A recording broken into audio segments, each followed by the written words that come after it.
अस्सलाम अलैकुम। उम्मीद करता हूँ आप सब खैरियत से होंगे।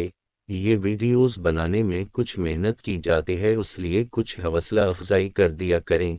चैनल को सब्सक्राइब कर दिया करें और वीडियो को लाइक कर दिया करें। तो आइए चलते हैं वीडियो की तरफ। आज मैं आपको मौसम सरमा के एक वाइटनिंग लोशन के बारे में बताऊंगा। रात को सोने से पहले अपने चेहरे, बाजों और पाँव पर माल कर सो जाएं। आपकी जल्द बहुत ज्यादा गोरी और सॉफ्ट हो जाएगी। आपने करना यह है कि आप एक साफ प्याली लें और उसमें 2 चम्मच स्पॉइल दूध डालें और इसमें 2 चम्मच एलोवेरा जेल डालें। आप बाजारी जेल ले लें किसी अच्छी कंपनी का। फिर एक इर्द उसमें विटामिन ए का कैप्सूल डाल दें 400 मिलीग्राम का। आपको मेडिकल स्टोर से आसानी से मिल जाएगा और अच्छी तरह उसको मिक्स करें।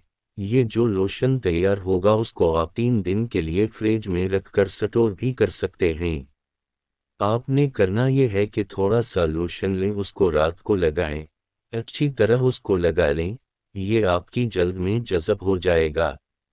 जैसा कि उसका रंग सफ़ेद है तो ये आपकी जल्द को भी गोरा सफ़ेद कर देगा। आपने रात को लगाना है और सुबह उसको धो लें। हफ्ता में कम से कम 3 बार उसको लगाना है। एक दिन छोड़कर एक दिन लगाएं। जल्द बहुत ज़्यादा सॉफ्ट हो जाएगी। पट्टी एड़ियों पर भी लगा सकते हैं और आपकी सकन बहुत फेयर और मुलायम नजर आएगी। अगर आज की वीडियो आपको पसंद आई हो तो उसको लाइक ज़रूर कीजिएगा और अपने तमाम फ्रेंड्स के साथ शेयर ज़रूर कीजिएगा।